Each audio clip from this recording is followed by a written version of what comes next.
नमस्कार, दिन भर की बड़ी खबरों में आपका स्वागत है। मैं हूं आंचल। आज इस बुलेटिन में बात होगी मिडिल ईस्ट में तेजी से बिगड़ते हालात की, संसद में बिरला के खिलाफ अविश्वास प्रस्ताव पर मचे बवाल की, क्योंकि एक ही व्यक्ति है इस देश में जो इन 12 सालों में इनके सामने झुका नहीं है। देखेंगे बंगाल चुनाव को लेकर चुनाव आयोग ने किया क्या ऐलान, एसआईआर पर सुप्रीम कोर्ट में हुई क्या सुनवाई, जानेंगे सुप्रीम कोर्ट के गुस्से के आगे कैसे झुका एनसीईआरटी, और बुलेटिन के आखिर में देखेंगे अखिलेश यादव ने बीजेपी पर बोला क्या हमला।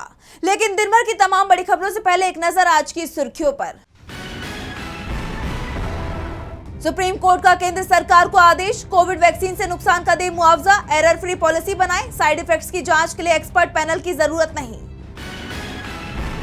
यूसीसी पर सुप्रीम कोर्ट का बयान, इसे लागू करने का समय आ गया, संसद करे फैसला, शरीयत कानून में सुधार की जल्दबाजी न करे, इससे नुकसान की संभावना। कैबिनेट से जल जीवन मिशन 2 को मिली मंजूरी, 8,69,000 करोड़ रुपए हुए आवंटित। केंद्रीय मंत्री अश्विनी वैष्णव बोले इंफ्रा क्रिएशन से सर्विस डिलीवरी पर होगा फोकस।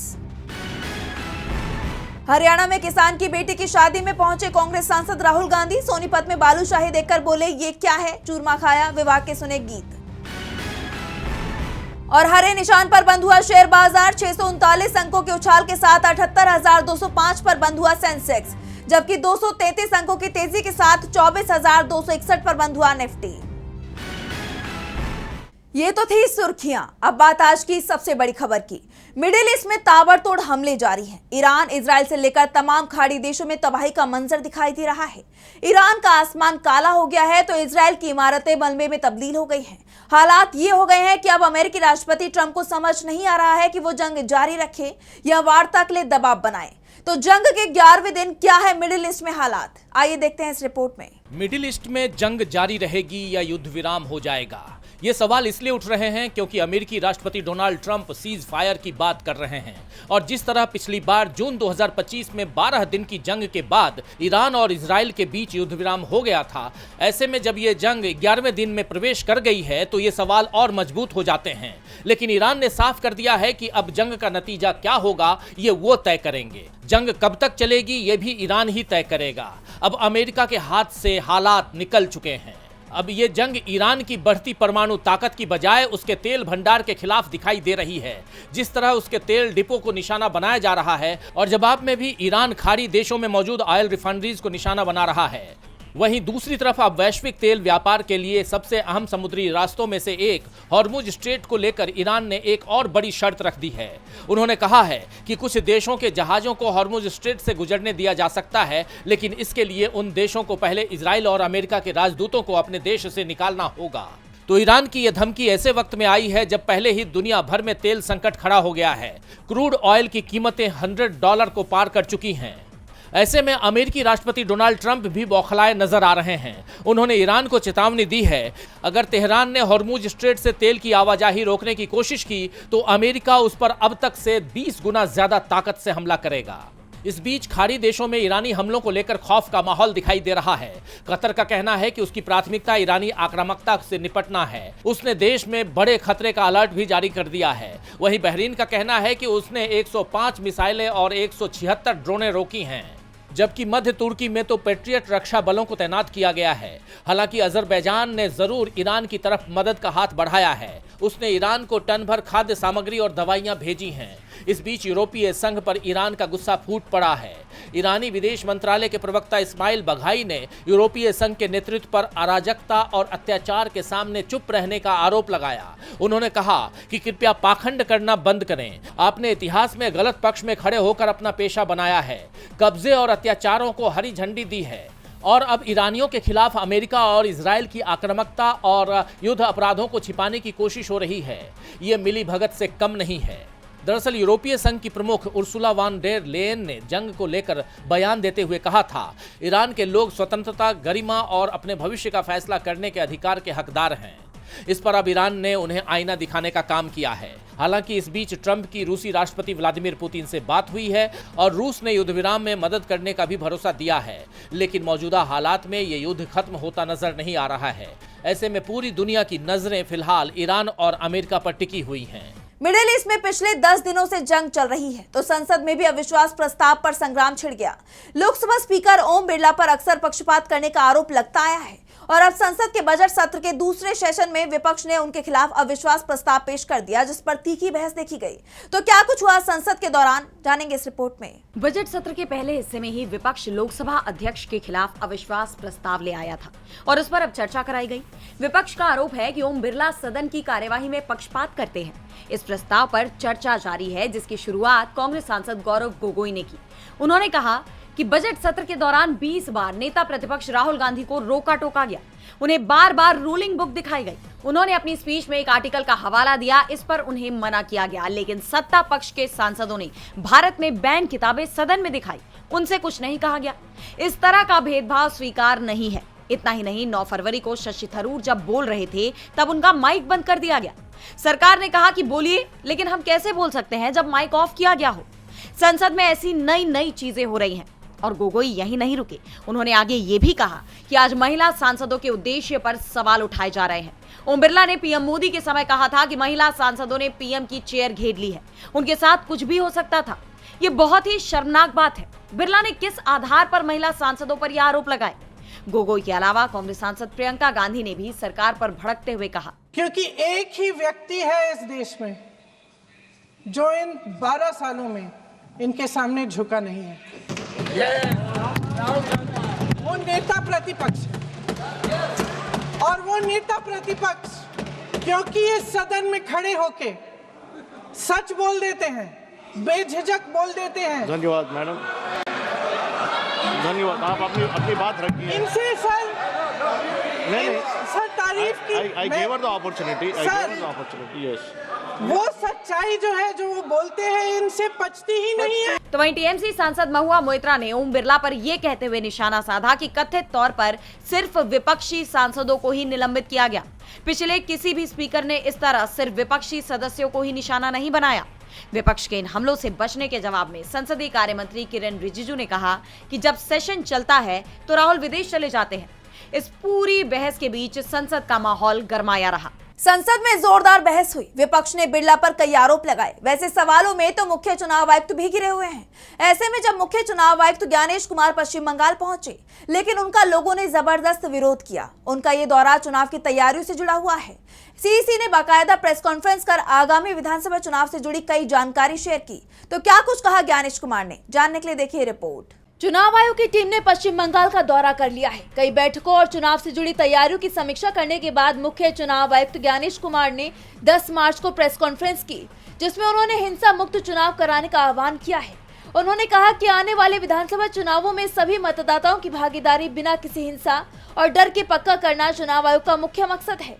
साथ ही उन्होंने एसआईआर को लेकर लोगों के डर को लेकर कहा कि किसी भी पात्र वोटर का नाम वोटर लिस्ट से नहीं हटाया जाएगा। कोलकाता में चुनावी तैयारियों की समीक्षा के लिए 2 दिन तक हुई बैठकों के बाद आयोजित प्रेस कॉन्फ्रेंस में उन्होंने बताया कि आयोग ने राज्य की कानून व्यवस्था से जुड़ी एजेंसियों के अधिकारियों को निर्देश दिया है कि वो बिना किसी पक्षपात और दबाव के कानून का सख्ती से पालन कराए। वहीं चुनाव से जुड़ी तैयारियों के बारे में जानकारी देते हुए उन्होंने कहा कि पश्चिम बंगाल में 80,000 से ज्यादा बूथ होंगे। हर बूथ पर 1200 से ज्यादा वोटर नहीं होंगे।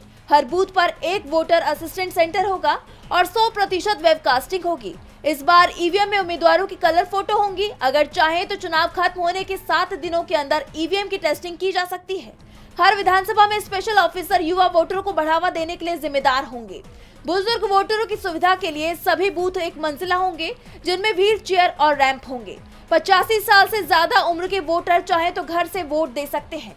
वोटिंग के दौरान मोबाइल फोन बाहर रखने का मौका, साथ ही वोटिंग और वोटिंग रेट से जुड़ी सभी जानकारी ECI.net ऐप पर मिल सकती है। उन्होंने ये भी कहा कि पीठासीन अधिकारी पारदर्शिता का संदेश देने के लिए हर 2 घंटे में वोटिंग रेट की घोषणा करेंगे। उन्होंने राज्य में डर मुक्त चुनाव का भरोसा दिलाया और दावा किया कि कमीशन की पूरी बेंच ने पिछले 2 दिनों में राज्य में कानून व्यवस्था की पूरी स्थिति का रिव्यू किया है। प्रेस कॉन्फ्रेंस के बाद चुनाव आयोग की टीम दिल्ली के लिए रवाना हो चुकी है और अब माना जा रहा है कि 1-2 दिन में चुनावों की तारीखों का ऐलान हो सकता है। पश्चिम बंगाल में एक तरफ चुनाव की तैयारियां चल रही हैं, तो दूसरी तरफ एसआईआर पर बवाल छिड़ा हुआ है। इससे जुड़ी याचिका पर सुप्रीम कोर्ट में एक बार फिर सुनवाई हुई। इस दौरान सुप्रीम कोर्ट ने साफ कर दिया है कि इस काम में लगे न्यायिक अधिकारियों को पूरी आजादी और बिना किसी रोक टोक वाला माहौल मिलना चाहिए। तो और क्या कुछ हुआ सुनवाई के दौरान, जानेंगे इस रिपोर्ट में। सुप्रीम कोर्ट ने पश्चिम बंगाल में एसआईआर प्रक्रिया को लेकर अहम निर्देश जारी किए हैं। शीर्ष अदालत ने साफ किया है कि एसआईआर के काम में जुटे न्यायिक अधिकारियों को निर्बाध वातावरण यानी बिना रोक टोक का माहौल मिलना चाहिए।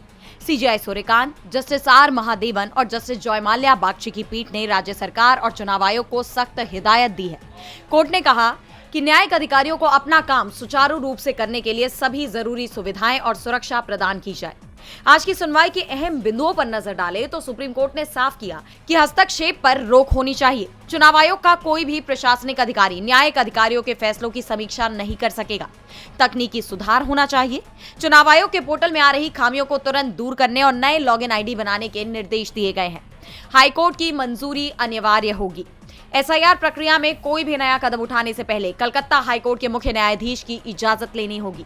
अपीलीय प्राधिकरण यानी अपीलों की सुनवाई के लिए हाईकोर्ट के सेवानिवृत्त या वर्तमान न्यायाधीशों की पीठ गठित की जा सकती है।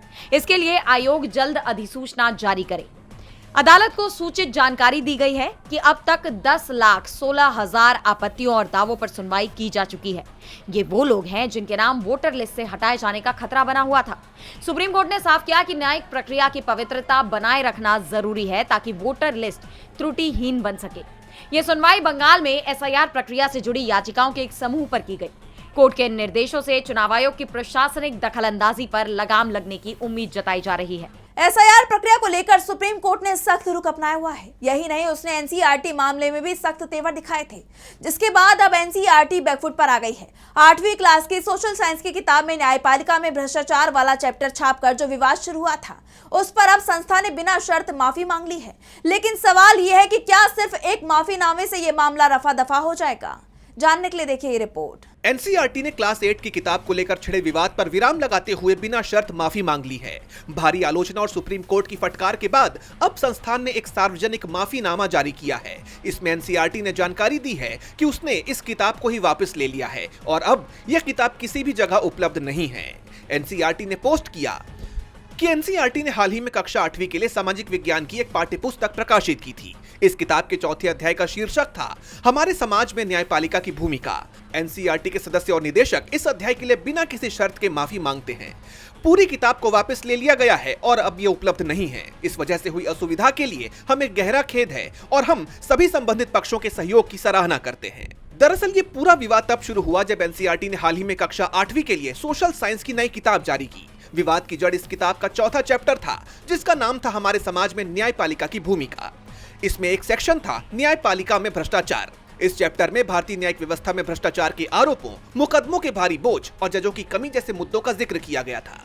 जैसा आप जानते हैं कि इस मामले को लेकर सुप्रीम कोर्ट ने गहरी आपत्ति जताई थी। पिछले महीने सुनवाई के दौरान सुप्रीम कोर्ट ने किताब के प्रकाशन, दोबारा छपाई और डिजिटल वितरण पर तुरंत रोक लगा दी थी।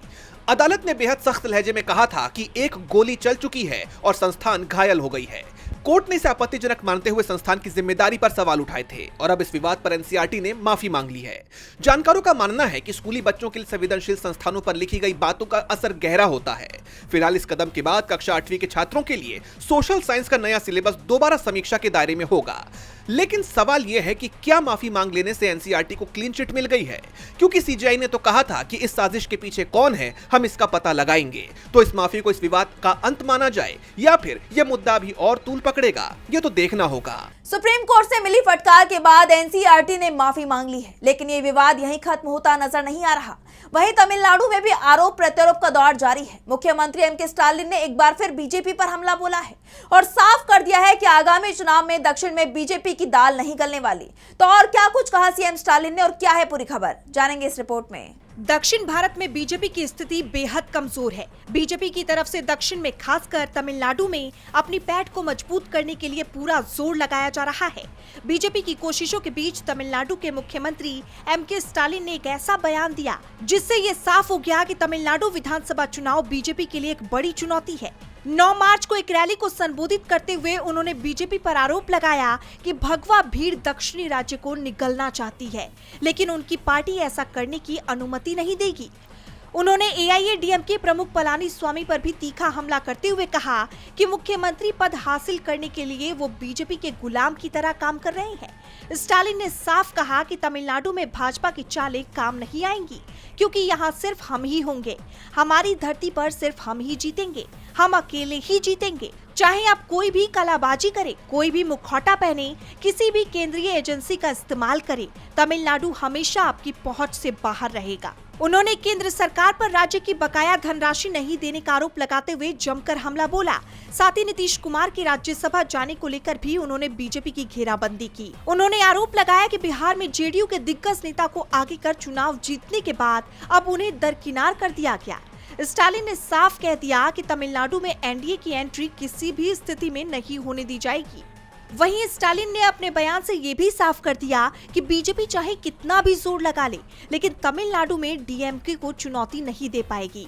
उनका ये बयान बीजेपी के उन दावों को खारिज कर रहा है जिनमें बीजेपी दक्षिण में अपनी स्थिति को मजबूत बता रही है। दक्षिण में बीजेपी की हालत पहले से ही कमजोर है। वहीं स्टालिन ने ये बयान देकर बीजेपी की मुश्किलें और बढ़ा दी है। और बुलेटिन के आखिर में देखेंगे अखिलेश यादव के बीजेपी पर हमले को। सपा प्रमुख अखिलेश यादव ने बीजेपी पर किसानों को बर्बाद करने का आरोप लगाया और बीजेपी को किसान विरोधी सरकार करार दिया। बीजेपी को आड़े हाथों लेते हुए अखिलेश ने करारा हमला बोला। सपा प्रमुख अखिलेश यादव के इन हमलों से बीजेपी बुरी तरह से घिरती हुई दिखाई दे रही है। तो और क्या कुछ कहा अखिलेश यादव ने, जानेंगे इस रिपोर्ट में। उत्तर प्रदेश के कई जिलों में बड़े पैमाने पर किसानों ने आलू का उत्पादन किया है, लेकिन बाजार में किसानों को उनकी उपज का सही मूल्य नहीं मिल रहा, जिससे किसानों में रोष है। किसान सरकार से नाराज बताए जा रहे हैं और अब किसानों को विपक्ष का साथ मिल गया है। सपा कार्यकर्ताओं ने किसानों के समर्थन में उतरकर प्रदर्शन किया। आगरा के खंदौली में यमुना एक्सप्रेसवे पर पार्टी कार्यकर्ताओं ने आलू के कट्टे फैलाकर गाड़ियों की आवाजाही रोक दी, जिस पर पुलिस ने उन्हें वहां से हटा दिया। इसी घटना का वीडियो शेयर करते हुए सपा प्रमुख अखिलेश यादव ने एक्स पर पोस्ट किया। साथ ही उन्होंने बीजेपी पर निशाना भी साधा। अखिलेश यादव ने लिखा, आलू के दाम गिरने से बर्बाद हो रहे किसानों के लिए किसान और खेती विरोधी बीजेपी सरकार पूरी तरह लापरवाह होकर बैठी है और उनकी मांगों की अनदेखी कर रही है। बीजेपी को सिर्फ अपनी राजनीतिक सत्ता से मतलब है। बीजेपी के नेता चुनाव प्रचार के लिए तो उपलब्ध हैं, लेकिन किसानों की परेशानी दिक्कतों के लिए उनके पास समय नहीं है। बीजेपी का पूरा खेल ही यही है कि पैदावार के दाम इतने कम करवा दो कि किसानों की लागत तक ना निकले और वो थक हार कर खेती बाड़ी का काम ही छोड़ दे और अपनी जमीनें बीजेपी के समर्थक अमीरों को कौड़ियों के दाम बेचने पर मजबूर हो जाए और फिर ये भाजपाई पैसे वाले किसान को उसके अपने खेत में ही मालिक से मजदूर बना दें। अखिलेश ने इसे बीजेपी की साजिश बताया और कहा, भाजपाइयों की साजिश ही ये है कि वो किसानों की जमीन हड़प कर बड़े स्तर पर खेती करके खाद्यान्न और फसलों की पैदावार को अपने हाथों में ले लें और फिर मनमानी कीमत जनता से वसूलें। इसलिए बीजेपी कभी भू अधिग्रहण बिल लाती है, कभी 3 कृषि काले कानून और फिर भारत की खेती कारोबार के लिए प्राण घातक अमेरिकी डील करती है। यही हाल रहा तो वो दिन दूर नहीं जबकि आज के खेत का मालिक किसान कल को अपने ही खेत की पैदावार को खरीदने पर मजबूर हो जाएगा। भाजपा दल नहीं दलाल है। अखिलेश के इन हमलों से बीजेपी बुरी तरह से घिर गई है। देखना होगा कि इस पर सरकार की तरफ से कोई प्रतिक्रिया आती है या नहीं। तो आज इस बुलेटिन में बस इतना ही। आप देखते रहिए डीबी लाइव। नमस्कार।